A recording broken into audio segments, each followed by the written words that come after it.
D adalah jumlah differencing yang diperlukan untuk membuat deret waktu stasioner. Mungkin cukup, Bu. Oke, terima kasih. Itu dari transkript saya ya, yang agak berantakan sih sebenarnya.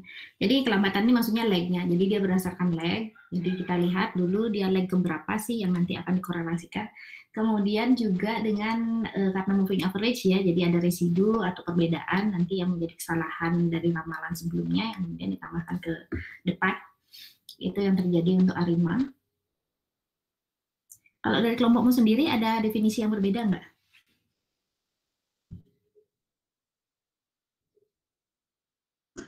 Izin, Bu, mungkin itu sih, Bu, seperti yang dijelaskan tadi, Bu. Oke. Nah, untuk pertanyaan berikutnya, nomor 2, kenapa membangun model ARIMA? Kenapa untuk membangun model ARIMA kita perlu membuat deret waktu stasioner? Untuk yang ini,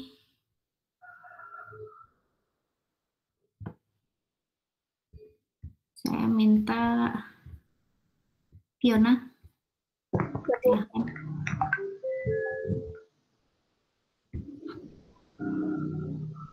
Mohon izin, Bu, untuk nomor 2 itu kenapa model ARIMA harus dibuat menjadi stasioner. Yaitu stasioner artinya adalah data berfluktuatif dalam nilai tertentu, tidak menunjukkan tren kenaikan atau penurunan. Jika ternyata data menunjukkan adanya tren, kita melakukan differencing atau pembedaan agar data menjadi stasioner. Dalam model ARIMA diperlukan deret waktu stasioner, sebab istilah autoregresif dalam ARIMA berarti merupakan model regresi linear yang menggunakan lag-nya sendiri sebagai prediktor. Model regresi linear bekerja paling baik ketika prediktor tidak berkorelasi dan independen satu sama lain. Oleh karena itu, kita perlu menganalisis apakah data berautokorelasi atau berkorelasi dengan lag-nya sendiri. Sudah.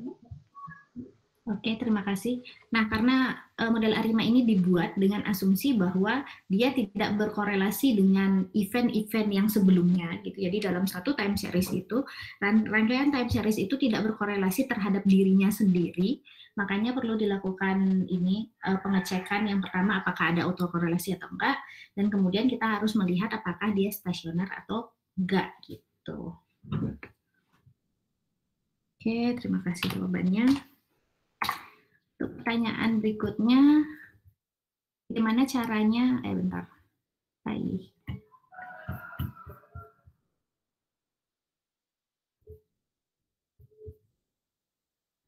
Oke, bagaimana caranya menemukan order D dalam peramalan ARIMA? Tadi 19 sudah ya. Kalau gitu, Adit aja deh. Silakan Adit. Siap, mohon izin Bu, apakah sudah terdengar? Sudah. Mohon izin Bu menjawab nomor 4. Yang pertama-tama kita akan memeriksa apakah seri tersebut stasioner menggunakan uji augmented Dickey Fuller at Fuller dari paket stats models.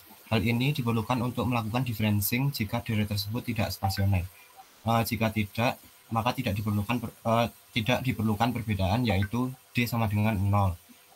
Hipotesis 0 dari tes ADF adalah bahwa deret waktu tidak stasioner.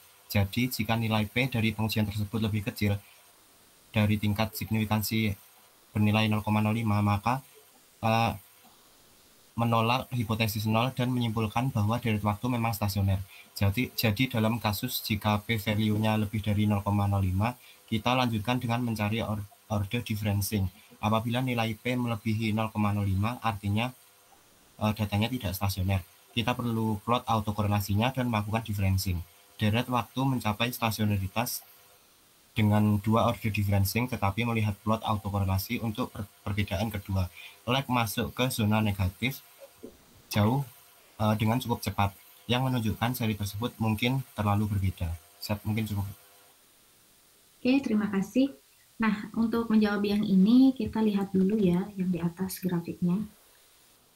Jadi setelah dibuat grafik, mana tuh grafiknya? Oke. Nah, setelah dibuat grafik ini kan originalnya seperti ini bentuknya ya.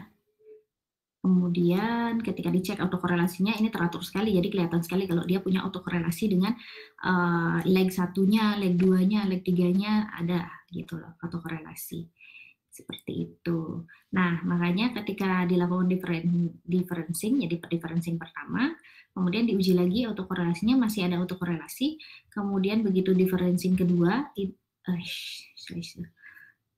begitu differencing kedua, ini udah tidak kelihatan lagi autokorelasinya.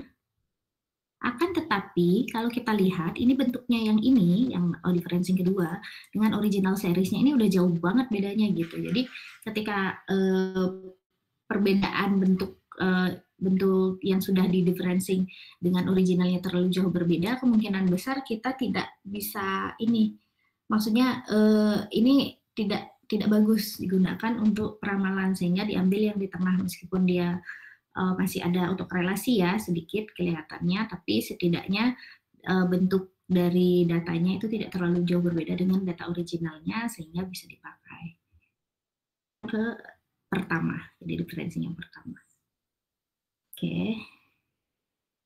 Oke, pertanyaan berikutnya. Bagaimana caranya menentukan orde AR atau P dalam permodelan ARIMA? Yang ini tadi ada ya. Yang ini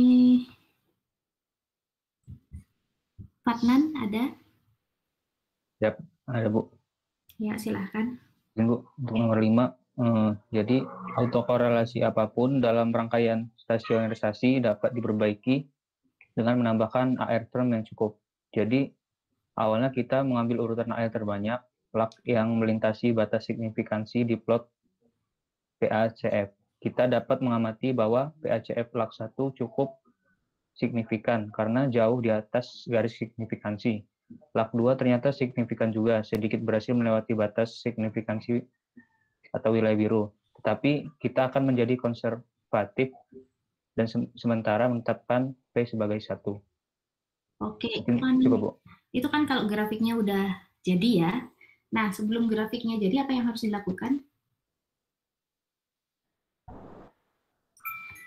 Untuk menentukan P.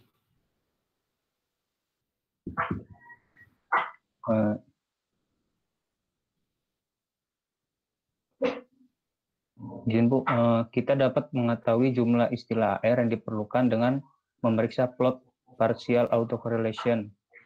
Autokorelasi parsial dapat dibayangkan sebagai korelasi antara series dan lagnya. Telah mengeluarkan kontribusi dari lag intermediate, jadi PACF semacam menyampaikan korelasi murni antara lag dan seri. Dengan begitu kita akan tahu apakah lag itu dibutuhkan dalam istilah AR atau tidak. Oke, terima kasih. Jadi kita bisa lihat di sini apakah dia memiliki autokorelasi dengan lag-nya sendiri. Nah, dari situ kita bisa cek dengan menggunakan grafik PACF ya. Jadi dari grafik PACF kita akan lihat apakah dia memiliki autokorelasi atau tidak. Oke, nah di sini kita kan yang pertama kan 0, kemudian yang grafik yang PACF pertama ternyata memiliki autokorelasi yang cukup besar, mendekati 1, dengan dirinya sendiri otomatis 1 lah ya, nggak mungkin kurang gitu, tapi dengan lag-nya ternyata dia memiliki korelasi sehingga ini harus dimasukkan ke dalam permodelan ARIMA, sehingga ketika kita mendefinisikan P, berapa sih P-nya itu 1. Tapi di sini sebenarnya di grafik ini P-nya bisa aja 2 karena yang leg kedua ini juga cukup signifikan karena berada di atas garis biru ini ya, sehingga sebenarnya yang kedua bisa, tapi karena di sini masih konservatif gitu, maksudnya hanya mengambil yang besar saja, dia ngambil 1. Tapi nanti ketika pengujian mungkin aja 2 bisa diambil juga. Oke, itu untuk PACF. Tadi Fatnan ya.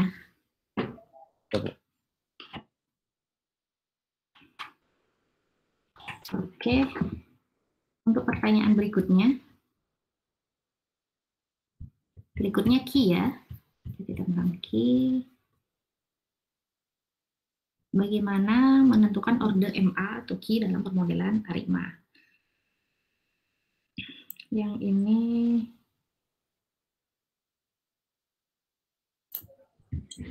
16. Rensi ada?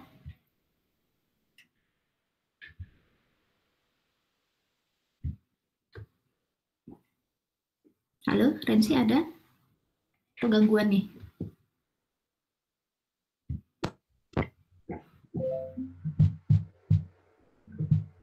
Apa suara saya terdengar, Bu? Ya, terdengar tapi agak bergema sedikit.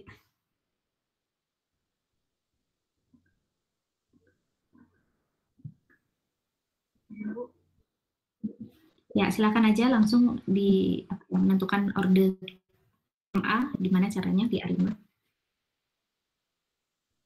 Order MA bisa ditentukan dalam permodalan ARIMA dengan melihat plot ACF. Dan istilah MA itu berarti kesalahan perakiraan yang tertinggal. ACF memberitahu kita bahwa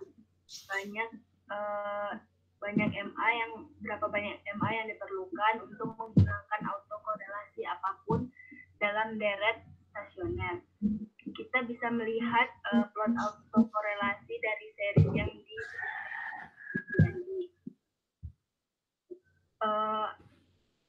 di gambar yang itu ada di gambar yang PDF itu kan ada satu diferensi pertama sama autokorelasinya. Dari dua nilai ACF ini lebih dari nilai threshold. Nilai setelah autokorelasi mungkin lebih tinggi, tapi sulit untuk kita lihat. Kalau misalnya sulit dilihat, itu bisa ambil yang lebih simpel atau lebih sedikit yang bisa menjelaskan Y. Bu, apa suara saya terdengar, Bu? Oke, udah. Terima kasih atas jawabannya. Kalau ngambil lebih sedikit, kita ngambilnya cuma 2 ya sebenarnya ini. 2 aja, karena yang ketiga itu nggak jelas.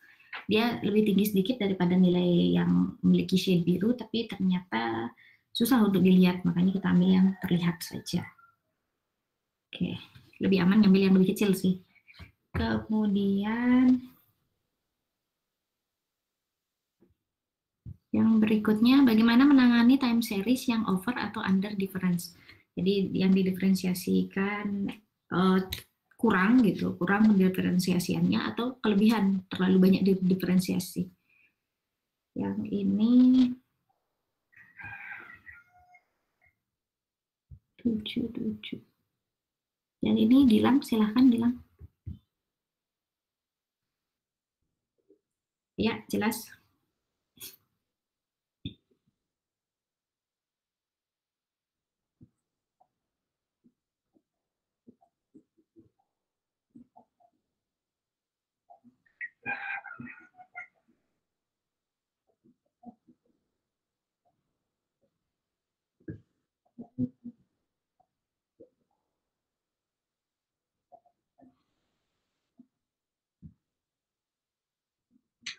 Oke, terima kasih. Nah, di sini ada istilahnya over difference sama under difference ya. Jadi itulah kenapa ketika kita melakukan permodelan ARIMA, awalnya kita memang sudah menentukan PDQ gitu. Tapi begitu terakhir, kadang ketika kita misalnya ubah sedikit, nilai errornya malah mengecil gitu. Nggak harus pas banget seperti hasil analisa kita. Jadi kita harus fleksibel di sini, jangan kaku dengan hasil analisis awal.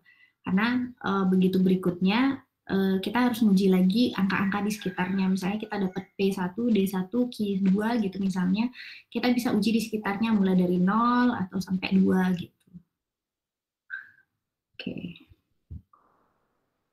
Nah, Gilang tadi udah. Untuk pertanyaan berikutnya, bagaimana mencari model ARIMA yang optimal secara manual? Nah, ini cari yang optimal secara manual. Bentar. Ya, siapa yang belum ya? 11.22. Timothy? Ada? Siap, ada, Bu. Ya, silahkan. Mohon izin menjawab, Bu, nomor 8, Bu. Untuk mencari model ARIMA yang optimal secara manual dengan cara menggunakan out of time cross validation, di mana untuk melakukannya dengan cara membuat set data pelatihan dan pengujian dengan membagi deret waktu menjadi 2 bagian yang berdekatan dalam rasio sekitar 75/25 atau 3:1 atau proporsi yang wajar berdasarkan frekuensi waktu deret. Siap, terima kasih, Bu. Oke, bentar. Baru sampai segitu ya. Jadi baru membuat set data pelatihan. Ini kita baru bagi doang. Jadi kita belum uji. Yang mana sih ARIMA yang optimal? Kamu bahkan belum melakukan ARIMA lu sampai sini. Baru membagi. Bisa dilanjutkan nggak?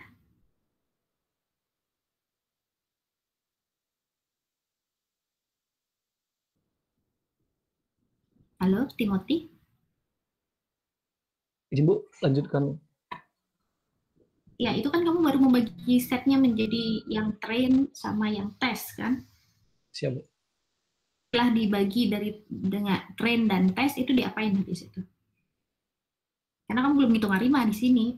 Kalau belum hitung ARIMA, belum menghitung mana ARIMA yang optimal gitu loh. Jadi jawabanmu baru 30%. Untuk melakukan validasi silang di luar waktunya untuk lanjutannya, Bu, ada perlu membuat set data pelatihan dengan pengujian dengan membagi deret waktu menjadi 2 bagian yang berdekatan dengan rasio sekitar 75:25 atau proporsi yang wajar berdasarkan frekuensi waktu deret. Dalam ARIMA, urutan deret waktu harus utuh agar dapat digunakan untuk perkiraan. Hampir semua forecast seperti itu, di mana kita membangun model ARIMA pada set data pelatihan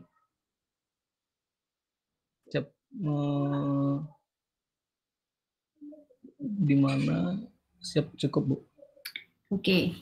Jadi di sini gini ya. Setelah kita bagi dua, kita harus membagi data dari train dan kemudian dengan tes.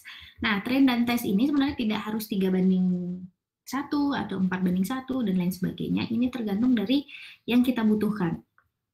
Sebenarnya. Oke, bentar, saya cek dulu. Terus sebelah mana sih? Oke, ini. Jadi membagi dia di sini kan proporsinya rasio sekitar 75:25 gitu kan. Nggak harus gitu. Kalau kita misalnya bisa aja rasio kita misalnya 28 tahun dengan 2 tahun gitu, juga nggak masalah gitu. Jadi ini bukan sesuatu yang harus dipakemkan seperti ini. Jadi bukan 3:1. Kemudian ini kan baru membagi ya. Jadi kita membagi data yang menjadi train dan tes. Kita tidak bisa bagi secara acak. Artinya kita memang harus potong sesuai time series. Jadi misalnya time series 75% ke belakang itu diambil sebagai train, kemudian 25% ke depan itu diambil sebagai tes. Jadi nanti untuk mengetes model ini apakah dia bisa digunakan untuk perkiraan ke depannya, itu menggunakan yang 25% ini. Untuk membangun modelnya, kita run modelnya atau kita train modelnya itu menggunakan 75% yang di belakang ini. Tapi angka itu tidak wajib. Buktinya apa? Di sini aja pakai 85 dan 15% aja sih ini. Jadi nggak harus ya, itu terserah kalian gitu. Apalagi kalau kita di Klimat kan kalau bisa bulat 12-12 gitu, 12 bulan. Jadi 1 tahun bulat, jangan sampai malah cuma 1,5 tahun gitu kan, nggak bagus juga hasilnya. Oke. Nah, setelah kita bagi, kita kemudian fitting model menggunakan data train. Nah, jadi ada fitting model di sini menggunakan yang train. Nah, setelah kita training, kita cek lagi modelnya. Nah, kemudian kita train lagi dengan orde yang lain. Oke. Jadi ini kan orde yang 111 kan. Nanti kita train lagi secara manual dengan orde yang lain, misalnya 010, 100, 021, dan lain sebagainya, itu kita train. Yang jelas dekat dengan hasil analisa kita, bisa 1 step di bawah sama 1 step di atas. Jadi, kalau kita punya differencing D, nilai D misalnya 1, kita bisa coba yang 0 dan 2. Kalau misalnya P-nya 2 dan 1, misalnya P-nya itu 2, itu bisa ambil 0 sampai 3 gitu misalnya. Atau ambil 1 sampai 3 gitu aja misalnya. Nanti setelah kita train, kita akan menemukan estimasi perakiraan. Nah, setelah menemukan estimasi perakiraan, kita ambil datanya. Jadi kita lihat nilai ini, biasanya AIC ini sih, jadi nilai errornya. Mana sih yang paling kecil, nilai AIC-nya. Saya juga lupa ini AIC definisinya apa, ntar cari sendiri dulu ya. Biasanya AIC yang dilihat. Kemudian kita cek mana sih yang paling kecil nilainya. Kalau udah yang paling kecil, diketahui kita gunakan orde itu. Jadi itu yang kita pilih, orde itu yang kita pilih. Kita gunakan sebagai modelnya. Kemudian setelah kita modelkan, barulah kita tes dengan 25% sisanya yang tadi. seberapa akurat sih gitu. Oke. Nah, ini kan berkurang menjadi 440 dari 515 gitu. P-nya kurang dari 0,5 gitu. Jauh lebih baik daripada dengan yang sebelumnya yang 111. Nah, sehingga kemudian dipilih order yang ini gitu. Order PDQ yang 321 ini dipilih. Nah, ketika kita sudah memilih ini, kita gunakan sebagai peran. Jadi itu secara manual ya. Dicoba satu-satu, di run satu-satu, kemudian ambil yang nilainya terbaik gitu. Jadi makanya kenapa saya bilang penjelasannya Timothy tadi baru 30%. Karena ngeran model aja belum gitu, baru membagi data, kamu belum bisa memilih modelnya itu mana yang bagus, mana yang enggak. Harus kamu run dulu dan harus mencoba satu-satu tiap order, kombinasi order yang memungkinkan dari hasil analisis yang tadi. Setelah didapatkan yang terbaik, nilai AIC-nya paling rendah, itu barulah kita ambil. Nah, barulah kita kemudian run untuk mengetahui apakah dia setelah dites nilainya juga bagus atau tidak. Oke, ya. Kemudian berikutnya,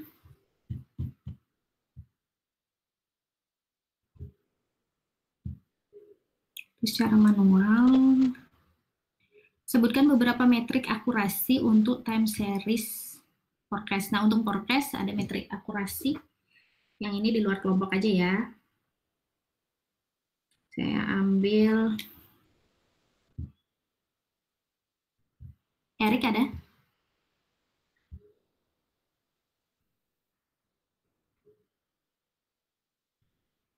Bukan.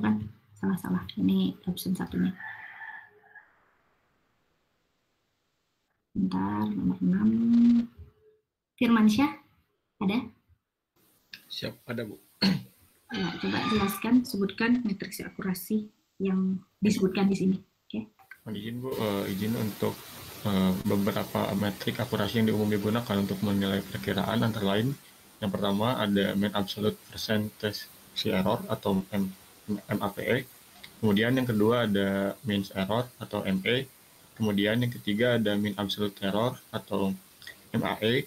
Kemudian yang keempat ada mean percentage error MPE. Kemudian ada root mean square error RMSE. Kemudian ada lag 1 atau correlation of error ACF1, correlation between the actual and the forecast CORR. Kemudian yang terakhir adalah mean dikurangi max error atau min max. Itu.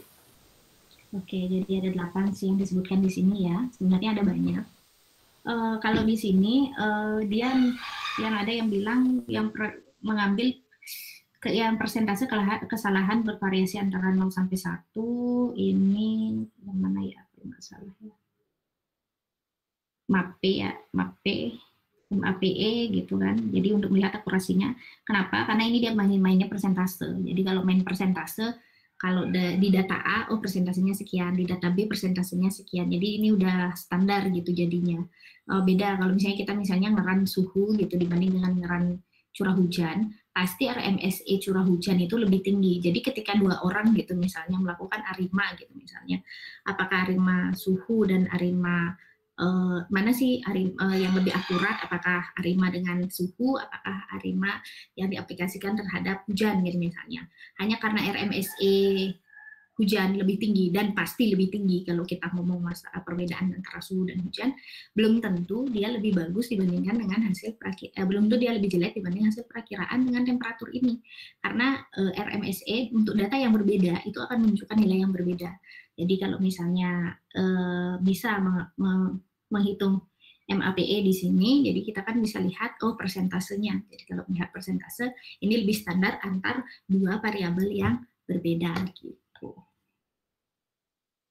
Seperti itu. Tapi bukan berarti RMSE nggak perlu digunakan ya. Kalau misalnya menggunakan RMSE, misalnya dengan variabel yang sama gitu, misalnya hanya ininya aja, metodenya aja yang berbeda. Misalnya ARIMA untuk curah hujan gitu misalnya, dibandingkan dengan random walk terhadap curah hujan gitu misalnya. Nah, ini sama-sama RMSE, ini juga akan menunjukkan nilai perbandingan yang cukup baik gitu. Jadi nanti menyesuaikan dengan apa yang kalian lakukan. Jadi tergantung dari datanya, kita bisa mengukur akurasi dari forecast ini menggunakan beberapa ukuran akurasi yang biasa dipakai.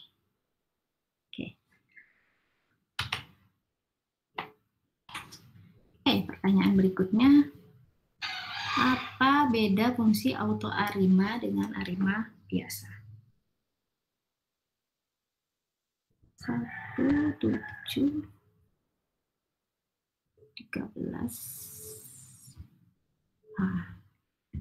Caki, apa bedanya? Siap, Bu. Mohon izin, Bu. Apakah sudah terdengar, Bu? Ya, udah dengar. Siap, Bu. Izin, Bu. Apa beda fungsi AutoArima dengan Arima biasa? Seperti fungsi AutoArima populer dari R. Paket PM Darima menyediakan AutoArima dengan fungsi serupa. AutoArima menggunakan pendekatan bertahap untuk mencari beberapa kombinasi parameter P, D, Q, dan memilih model terbaik yang memiliki EIC paling sedikit. Siap, Bu, seperti itu, Bu. Oke, kalau Arima biasa, itu yang AutoArima kan, kalau Arima biasa?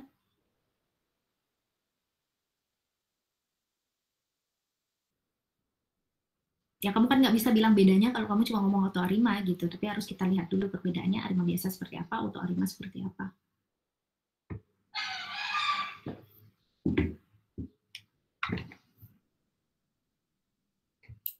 Izin, Bu, izin menambahkan, Bu. Untuk perbedaannya yaitu AutoArima melakukan tes ADF lalu model menentukan D yang paling tepat untuk stasionaritas data, sedangkan Arima biasa menentukan nilai D secara manual melihat p-value. Lalu AutoArima menentukan kombinasi terbaik dari input nilai P dan Q maksimum, sedangkan Arima biasa menggunakan PACF, P, AR, dan ACF, Q atau MA. Lalu AutoArima langsung menemukan model terbaik dari kombinasi PDQ dan EIC terkecil, sedangkan Arima biasa dilakukan secara manual, melihat bobot dari masing-masing suku, lalu melakukan plot residual dan validasi silang di luar waktu. Siap, seperti itu, Bu. Oke, terima kasih. Bagus ya jawabannya ya, lengkap semua. Jadi AutoArima ini dia udah auto ya, otomatis. Jadi dia mengecek sendiri, kemudian dia juga ngambil PDQ-nya sendiri, menentukan mana sih yang paling bagus gitu. Nanti langsung mengeluarkan hasilnya. Nah, jika kalian melakukan penelitian, ingin membandingkan antara PDQ 1 dan PDQ lain, mana sih yang lebih bagus, dan mana sih yang sebenarnya sangat jelek, mana sih yang sebenarnya agak jelek, mana sih sebenarnya agak bagus, kayak gitu. Kalian tidak bisa menggunakannya dengan AutoArima, karena AutoArima ini dia udah memang mengambil hanya satu yang terbaik aja. Nah, jika kalian ingin memperlihatkan semua PDQ-nya, gitu, jadi hasil analisis dari semua kombinasi, itu gunakan yang manual, yang Arima biasa. Tapi kalau kalian memang tidak perlu itu, kalian perlunya biar langsung mendapat hasil yang terbaik, untuk menyimpulkan hidup kalian, kalian bisa langsung menggunakan AutoArima. Tadi Jaki. Oke, yang berikutnya, bagaimana cara menafsirkan diagnostik plot? Bentar, ini semuanya udah dapat belum ya? 4. Oh iya, Karisma belum dapat ya? Silahkan Karisma aja. Ya, Bu, izin, Bu. Jadi untuk menentukan, izin jawab, Bu, untuk menafsirkan diagnostik plot ini ada beberapa plot. Yang pertama untuk standardized residual, di mana kesalahan sisa tampaknya berfluktuasi di sekitar rata-rata 0 dan memiliki varian yang seragam. Jadi itu seperti grafik yang berada di sekitar 0 ini. Kemudian untuk histogram plus estimated density, bisa dilihat plot kepadatan menunjukkan distribusi normal dengan rata-rata 0. Kemudian untuk normal key atau theoretical quantile, bisa dilihat semua titik harus sejajar sempurna dengan garis merah. Setiap penyimpangan yang signifikan akan menyeratkan distribusi miring. Kemudian untuk korelogram atau seperti pada plot ACF dan PACF ini, menunjukkan kesalahan residual yang tidak berkorelasi otomatis. Sehingga autokorelasi apapun akan menyeratkan bahwa ada beberapa pola dalam kesalahan residual yang tidak dapat dijelaskan dalam model. Jadi perlu mencari lebih banyak X atau prediktor dari model tersebut. Ya, Bu. Oke. itu diagnostic plot ya. Jadi diagnostic plot yang pertama itu standardized residual. Biasanya error itu dia akan apa tuh istilahnya tadi? Stasioner. Jadi bentuk errornya harusnya stasioner. Kemudian yang kedua histogram, errornya biasanya rata-rata itu harus terletak di 0. Oke, dan biasanya bentuknya adalah distribusi normal gitu. Jadi normal aja. Kalau errornya terlalu condong ke arah satunya, itu berarti model kalian misalnya agak miring ke kanan gitu ya. Berarti model kalian perlu digeser sebenarnya modelnya gitu. Untuk normal QQ-nya, dia harus berada biasanya kalau udah berhimpit dengan garis merah itu udah cukup bagus. Kemudian tidak boleh ada autokorelasi antar error. Nah, kalau terjadi autokorelasi antar error, misalnya error 1 dengan lag 2, 3, 1, itu berarti kan errornya itu memahami musim gitu loh. Maksudnya memahami autokorelasi. Dengan kata lain, ada sesuatu yang tidak kalian analisis di dalam permodelan ini. Jadi ada autokorelasi yang tidak dimasukkan ke dalam permodelan, makanya di error muncul di autokorelasinya. Nah, sejauh dia tidak ada muncul autokorelasi, distribusinya stasional dan juga normal, dengan rata-rata di 0, dan kemudian normal QQ-nya itu berada berhimpit di garis merah ini, artinya error kalian sudah wajar gitu. Belum tentu model kalian bagus sih, tapi tetap errornya sudah wajar. Jadi secara analisis error, analisis residual, itu model kalian sudah bagus untuk digunakan. Karena sudah memasukkan semua korelasi yang ada. Oke. Oke, respon. Kemudian pertanyaan berikutnya.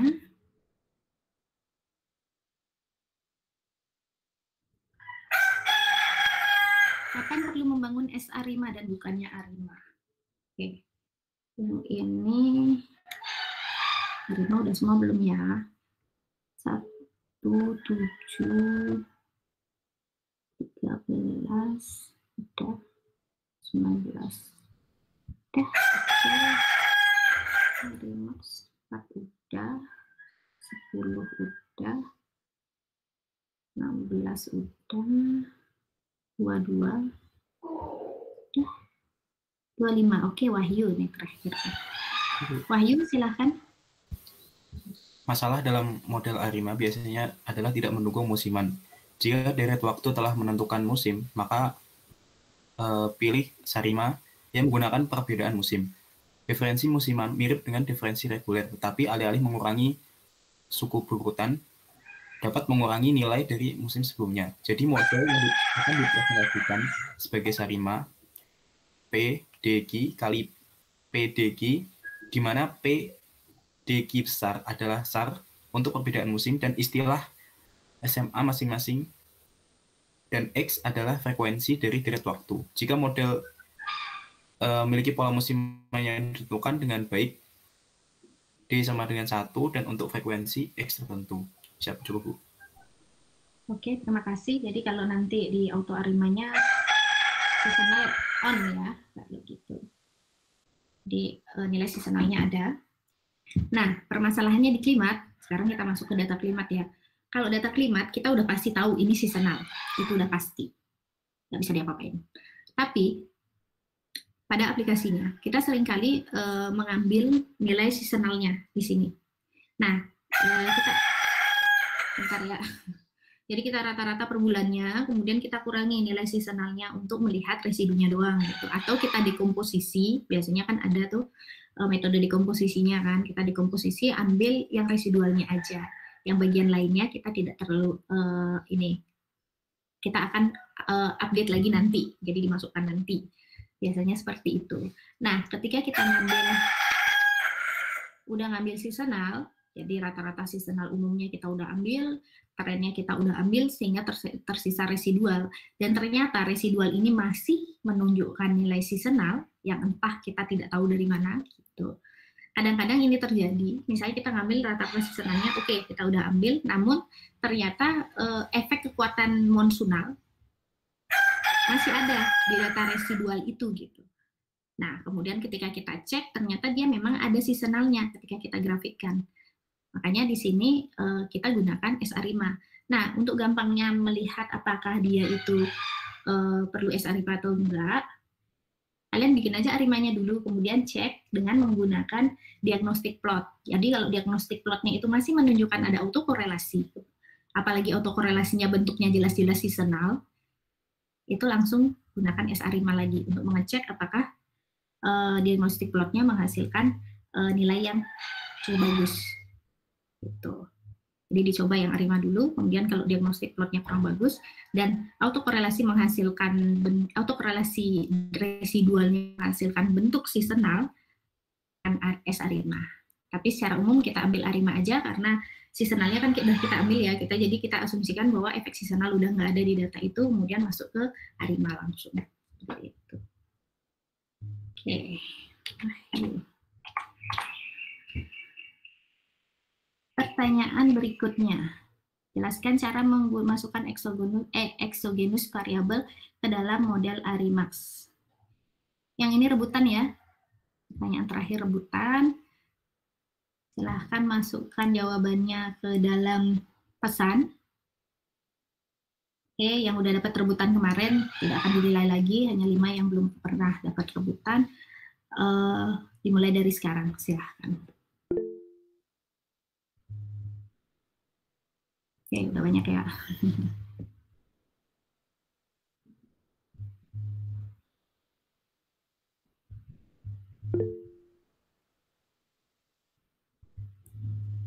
Exogenous variable. Oke, rensi dulu input data hidung indeks musiman agar dapat digunakan sebagai prediktor eksogen. Ya, nggak perlu dihitung juga sih, tentukan prediktor eksogen karena tidak semua prediktor eksogen itu menggunakan indeks musiman. Ini cuma contoh aja. Dalam model SR-IMAX, setelah indeks musiman selesai buat model SR-IMAX dengan menambahkan di sini kalau nggak salah ada fungsi exogenusnya. Jadi di dalam, kalau di sini contohnya dia pakai auto ARIMA ya, di dalamnya ada tulisan exogenus. Jadi di dalam exogenus itulah masukkan datanya. Oke, exogenus sama dengan ini. Masukkan kemudian run modelnya. Oke. Kalau misalnya SR-IMAX, jadi kalau ada seasonalnya, di sini di bagian, ntar saya tunjukkan di sini aja deh. Ya, buat exogen. Di sini. Ini exogenus, kan ada kan seasonal index.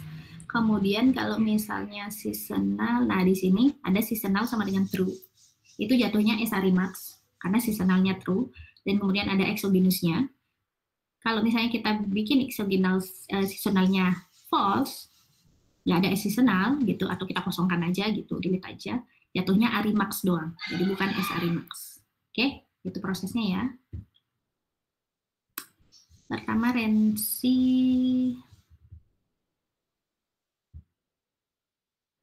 Oke, belum pernah. Kemudian berikutnya Jaki. Ya sama semua kan ada variabel.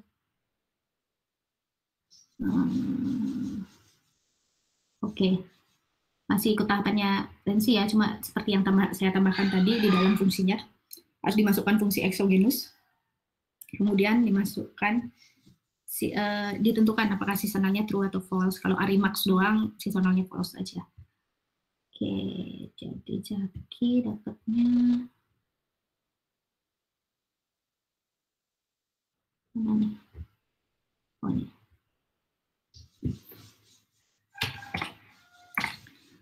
Kemudian berikutnya Lutfi. Oke, kita keluar. Jadi dipaksakan kita memiliki model dengan istilah eksogen. Oke. Buat Lutfi.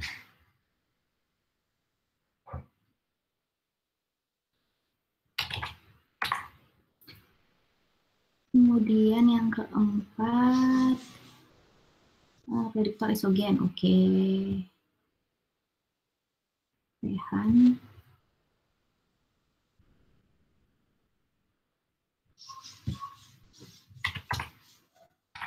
Terakhir ya, Sultan.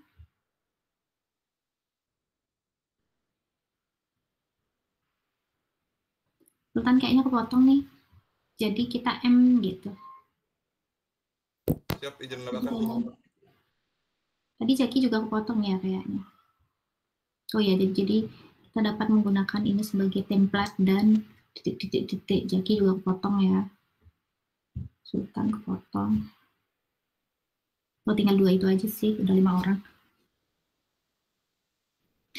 Tapi bentar, Sultan mana nih? Sultan.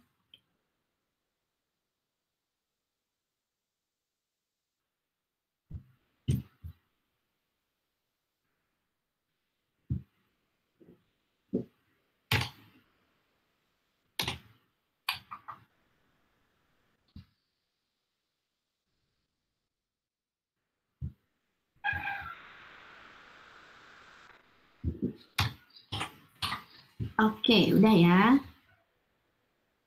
Sekarang saya coba cek yang udah ditunjuk itu ada Adit. Oh, Adit udah 4 kali nih. Kemudian ada Karisma, Fiona, juga sama ya, Fiona udah 4 kali. Kemudian Firmansyah, Gilang, Fatnan, Jaki, Rensi malah 2 kali, jadi nanti kamu bakal sering-sering tak tanyain lah. Kemudian Rohmat, Timothy, Wahyu. Ada yang belum disebutkan? Bu, tadi nomor 3 sepertinya terlewat, Bu. Nomor 3. Nomor 3 Asma. Asma kayaknya nggak saya tanyain deh tadi. Enggak, Bu, maksudnya pertanyaannya, Bu. Yang pertanyaan nomor 3. Iya, Bu. Bentar. Saya lewatin ya pertanyaan nomor 3. Oke, jadi maksud dengan autoregresif dan moving average dalam modelan ARIMA. Oh ya. Lagi berarti ya. Yang ini acak aja deh. Yang dikit, siapa tadi yang dikit belum dapat nih. Yasid nih belum dapat nih, baru 2. Ada yang cuma 1 nggak?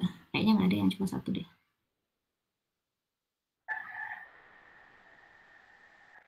Ntar saya cek dulu yang cuma 1.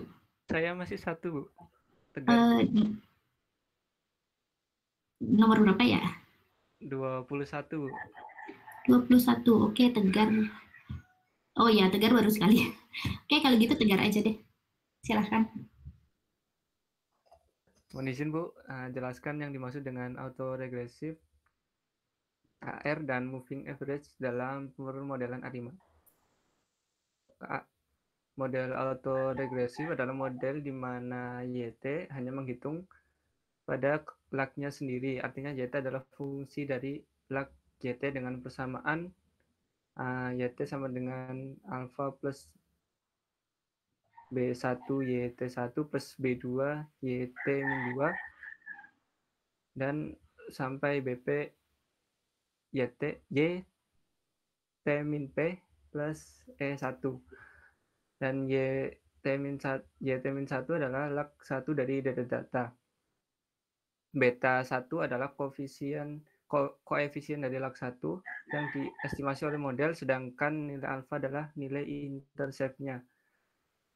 Model moving average murni yaitu model di mana YT hanya bergantung pada kesalahan estimasi yang tertinggal seperti rumus. Dan E adalah kesalahan model autoregresif masing-masing lag T dan ET-1 dihitung dengan rumus sebagai berikut. Untuk lag pertama, baik lag pertama maupun untuk lag-lag seterusnya. ARIMA dalam model di mana deret waktu dibedakan setidaknya sekali untuk membuat stasioner dan gabungan AR dan MA. Dan ARIMA yaitu dalam bahasa Indonesia disebut sebagai prediksi YT sama dengan konstanta plus kombinasi linear lag dari Y hingga P lag dan ditambah kombinasi linear dari lag forecast error hingga Q lag. Terima kasih, Bu. Oke, terima kasih. Jadi rumusnya kayak gitu ya. Jadi ARIMA secara umum dia cuma konstanta, kemudian ditambah dengan kombinasi linear lag-nya, kemudian ditambah dengan kombinasi linear dari forecast error-nya yang sebelumnya. Nah, seperti itu. Jadi ini mirip dengan jatuhnya ya kayak regresi bentukannya gitu. Coba yang dia gunakan sebagai faktor regresinya itu adalah dirinya sendiri atau nilai dia yang sebelum-sebelumnya. Oke. Oke, terima kasih. Berarti udah semua ya, pertanyaannya udah lengkap ya. Oke. Bentar. Oh, ternyata Nurifan gue cuma satu ya. Atau saya yang salah hitung? Izin Bu, saya juga masih satu saja Bu, baru. Oh oke, ntar deh saya iniin dulu, saya hitung-hitung aja semuanya. Oke, tapi pertanyaannya udah habis semua ya, jadi baru minggu depan kita akan dapat pertanyaan lagi.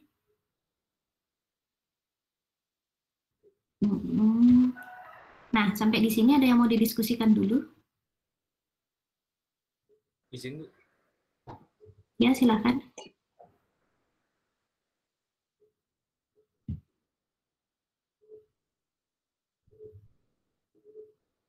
Ya, silakan Gilang.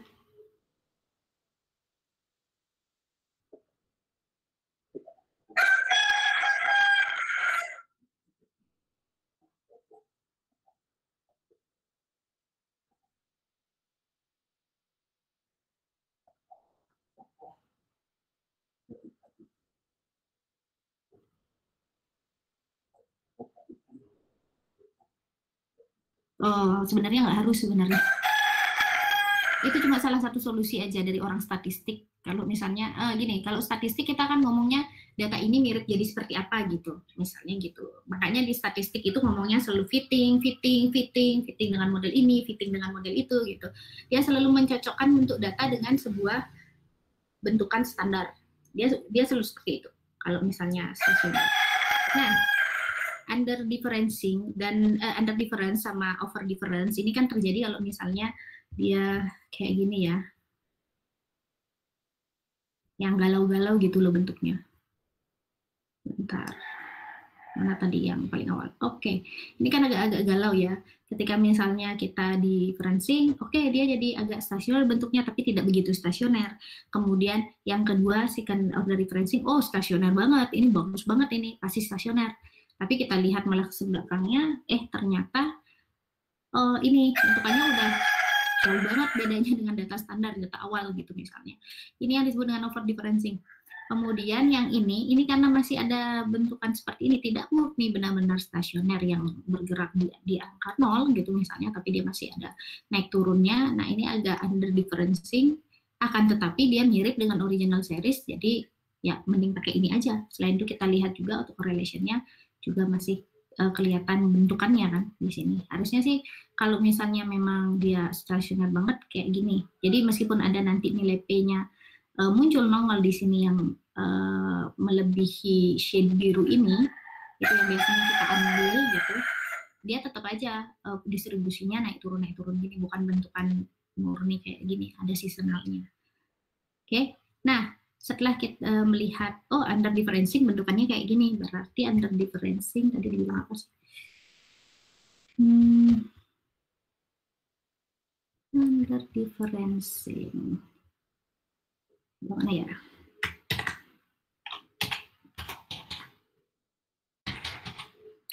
Under difference. Tidak ketemu. Oke, bentar. Saya cek dulu sebelah mana sih. Dia akan menambahkan atau mengurangkan salah satunya.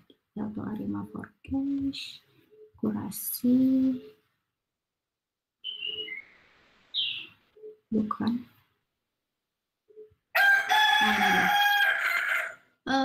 Kalau misalnya dia under difference, dia menambahkan nilai AR, nilai autoregresifnya. Kemudian kalau misalnya dia over difference, dia menambahkan nilai MA untuk memperbaiki. Nah, ini sebagai bentukan statistik aja, jadi nilai AR-nya ini kan dia terkait dengan ini ya, dengan apa tuh tadi, dengan lag-nya. Jadi dia misalnya kalau terlalu under difference, dia ditambahin AR-nya, biar bentukannya mirip ke situ. Nah, apakah bagaimana membuktikannya? Nah, saya ambil cuma ini aja sih, cuma standar dari orang statistik aja, karena dia yang ngitung gitu. Jadi saya percaya aja dengan standar ini gitu. Jadi dengan ditambahkan AR, kemungkinan bentuk bentuk datanya itu akan dapat diperbaiki sehingga lebih bagus digunakan untuk ARIMA. Kemudian kalau misalnya over difference, dia ditambahkan MA-nya, lag error-nya. Nah, itu akan memperbaiki bentuk datanya lagi agar bisa lebih bagus untuk ARIMA. Nah, apakah harus ditambahkan ini? Enggak.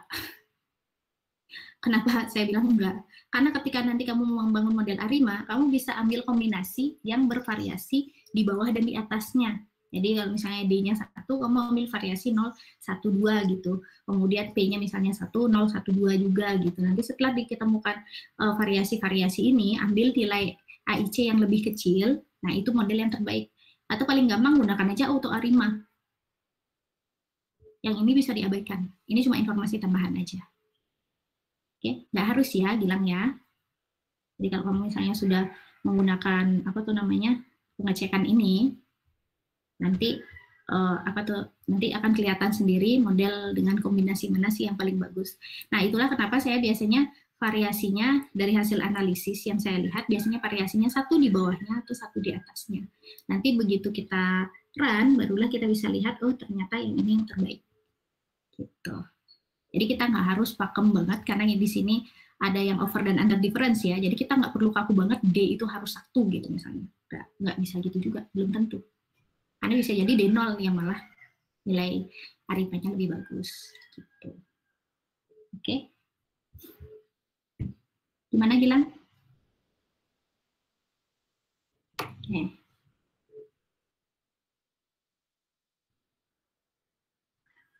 Ada lagi yang mau didiskusikan? Izin Bu, izin bertanya Bu. Ya, silakan Kak. Izin Bu, dari yang saya pahami ini kan untuk ARIMAX itu kan merupakan perluasan dari model ARIMA dengan variabel tambahan atau eksogenus yang dianggap tidak memiliki pengaruh signifikan terhadap data. Nah, sebenarnya saya masih bingung Bu, yang dimaksud variabel eksogenus itu apa, dan kan untuk yang di materi Ibu ini kan yang digunakan SARIMAX ya Bu? Iya. Apakah sama juga atau beda Bu kalau digunakan di ARIMAX? Oh, di ARIMAX sama aja, cuma yang bagian fungsi di sana ada fungsi seasonal itu dibikin false. Kalau SARIMAX dia seasonal sama dengan true, tapi kalau misalnya di ARIMAX seasonal sama dengan false. Atau dikosongin aja, dihapus aja seasonalnya gitu. Kayak gitu sih. Nah, untuk variabel exogenous, gini sih, banyak yang, jadi gini ya, sejarahnya ya. Jadi ARIMA ini kan hanya menggunakan dirinya sendiri. Contohnya hujan, kita ngomong aja hujan. Hujan dia cuma ngomongin dirinya sendiri, jadi sebelumnya karena apa, sebelumnya seperti apa, bentukannya seperti apa, dia kemudian melakukan prediksi, itu ARIMA. Dan ini adalah salah satu kritik untuk ARIMA. Kenapa? Karena hujan ini tidak tergantung dirinya sendiri gitu. Hujan ini disebabkan oleh sesuatu di luarnya. Nggak selalu dengan dirinya sendiri. Kalau ARIMA misalnya, dia ketika hujan itu melakukan prediksi nih, kita melakukan prediksi hujan, dia hanya akan mengambil pola dirinya sendiri, apakah polanya naik atau turun tanpa memperdulikan penyebabnya apa gitu. Polanya naik nih, oh ya sekarang ketika diprediksi harusnya sekarang ikut fitting yang polanya naik gitu misalnya. Padahal saat itu El Nino gitu misalnya. Tapi kalau dia memang memang pola auto dirinya sendiri itu seperti itu, dia akan naik sendiri gitu, padahal ada El Nino. Nah, kita ketahui sendiri banyak sekali fenomena di atmosfer itu nggak akan nurut dengan periode gitu, dia datangnya random aja gitu, ada yang variabelnya seperti itu. Nah, disinilah kenapa ARIMA itu banyak dikritik, karena dia hanya peduli pada datanya sendiri, tidak memperdulikan apa yang menjadi fenomena penyebab dari data tersebut. Oleh karena itu, kemudian diperbaiki, muncullah exogenous variabel ini. Exogenous variabel ini bisa variabel apa saja yang mempengaruhi time series yang kita punya. Bagaimana syarat exogenous variabel ini? Saya belum menemukan sampai sekarang syaratnya harus apa. Yang jelas, ketika kita menemukan penelitian atau kita sendiri yang melakukan penelitian bahwa variabel ini memang mempengaruhi data yang kita miliki, silahkan dimasukkan, dicoba untuk membentuk model. Apakah pasti ketika exogenous variabel ini dimasukkan ke dalam ARIMA hasilnya akan lebih bagus? Belum tentu juga, tetap lagi kita harus tes lagi. Seperti itu. Jadi kalau misalnya kita bicara masalah exogenous variabel ya, sejauh pengetahuan saya, itu cuma semua variabel yang akan mempengaruhi data time series kita. Untuk persyaratannya harus yang mana kita pilih, yang ini nggak boleh kita pilih, itu kayak gitu saya belum baca sampai sekarang sih. Gitu. Jadi kalau misalnya untuk kelompok ARIMAX, mau misalnya mengambil sebuah variabel, yang penting kalian punya justifikasi pengetahuan tentang variabel tersebut untuk dimasukkan ke dalam time series yang kalian miliki. Misalnya kalian punya time series hujan, saya mau masukkan indeks Nino gitu misalnya sebagai exogenous variable, silahkan. Karena latar belakang pengetahuan itu kan ada. Nah, saya ingin memasukkan harga cabai gitu misalnya. Kalau nggak ada latar belakang pengaruhnya, hubungan antar ininya variabel kalian dengan indeks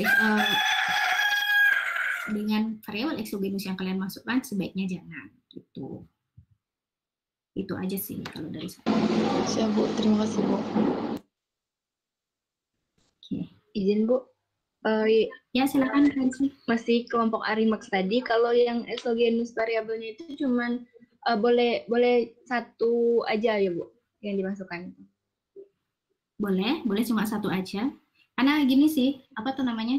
Kalau saya lihat sih, exogenous variabel yang paling dominan banget untuk variabilitas di Indonesia ya, itu kan Nino. Itu yang paling selalu nilai korelasinya paling gede. Untuk variabilitas iklim ya, dia selalu nilainya paling gede, bisa dimasukkan itu satu aja. Atau misalnya ya ada yang tersisa pola seasonalnya, ini kemungkinan monsoon bisa dimasukkan. Tapi kalau misalnya mau dua, sejauh ini sih saya masih belajar untuk memasukkan dua variabel exogenous. Jadi belum begitu berhasil. Jadi kalau kalian mencoba satu aja, nggak apa-apa lah, satu aja dulu. Jangan meribetkan diri sendiri. Oke. Siap, Bu.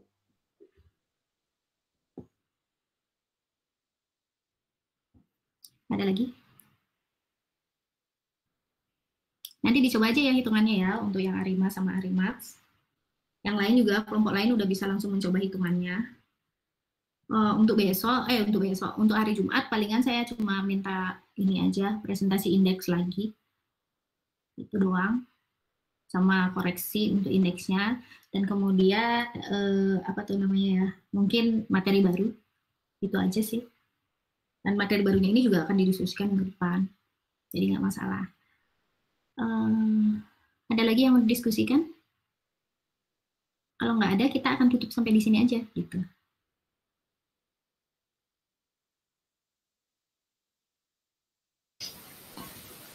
Mohon izin Bu, izin bertanya Bu. Ya silakan Firmansyah.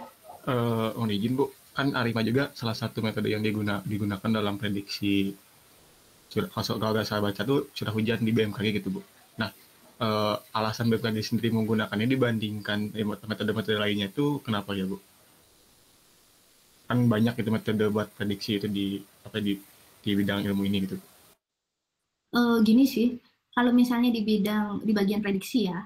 Bagian prediksi itu gini, kita tidak bisa membuang prediksi yang lama ketika prediksi yang baru yang kelihatannya lebih bagus itu muncul.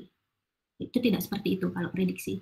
Semakin banyak metode prediksi yang kita gunakan, kemudian kita bandingkan semua metode prediksi ini, menghasilkan sebuah prediksi dengan probabilitas, kan itu kan yang dilakukan BMKG, ada 50 skema, 50 cara prediksi yang nantinya di-download dari ECMWF, kemudian diolah sedemikian hingga sehingga ditemukan sekian banyak prediksi, itu 70% metode prediksi itu mengatakan bahwa hujannya lebih dari 200 mm gitu misalnya. Kemudian lebih rendah sekitar cuma berapa persen gitu, hanya di bawah 200 mm. Nah, ini bagus untuk digunakan sebagai prediksi probabilistik. Karena kenapa? Kadang-kadang, bukan kadang-kadang sih, mungkin agak sering ya, misalnya prediksi yang bagus nih, sekarang kita lihat bahwa, ini prediksi ini bagus, yang lainnya itu lebih jelek daripada dia gitu. Nah, ketika forecaster menggunakan satu prediksi yang bagus ini aja, ada titik di mana prediksi lain itu yang malah yang lebih bagus. Bukan ini aja. Jadi satu prediksi tidak pernah absolut akan memprediksi selalu lebih bagus sepanjang time series yang dia prediksi. Nah, oleh karena itu, yang perlu kita lakukan adalah mengumpulkan semakin banyak metode prediksi yang banyak teruji, dan kemudian semua ini digunakan untuk melakukan prediksi, barulah kita cari probabilitasnya mengatakan seperti apa. Seperti itu. Jadi kita nggak ngomong bagus jelek ya di prediksi ini, kenapa harus pilih ini, kenapa nggak yang lain gitu. Yang kita lakukan di prediksi adalah mengumpulkan sebanyak mungkin metode prediksi yang masuk akal. Jadi dia punya dasar teorinya, kemudian dasar ilmunya ada, dasar hitungannya ada, dan kemudian setelah diuji pernah benar gitu, atau hampir benar, mendekati benar, dan memang atau bisa pola apalah yang bagusnya, kemudian kita masukkan ke dalam kelompok prediksi ini untuk melakukan prediksi yang lebih baik gitu. Oke? Gitu sih. Karena kita kan selalu berpikiran, saya aja dulu taruna gitu kok, berpikiran kan udah ada metode dinamis gitu. Kenapa saya masih harus menggunakan metode statistik untuk memprediksi gitu? Udah ada metode dinamis. Kan metode dinamis katanya lebih bagus karena memasukkan proses-proses dan segala macam gitu kan. Tapi begitu melakukan beberapa prediksi, ada pernah masanya prediksi yang paling goblok gitu lah ya, prediksi rata-rata itu malah lebih bagus daripada prediksi lainnya. Ada titik prediksi kondisinya seperti itu, dia yang nilainya paling mendekati kita ternyata setelah melakukan prediksi. Tapi di periode lain, metode lain yang bagus gitu. Nah, ini yang sering dialami, permasalahan yang sering dialami forecaster, sehingga bagaimana amannya, pakai aja semuanya, kemudian kita lihat probabilistiknya seperti apa. Oke. Ada lagi? Cukup nggak, Firmansyah? Siap, cukup, Bu. Siap, terima kasih, Bu. Ada lagi yang mau yang mau ditanyakan atau didiskusikan?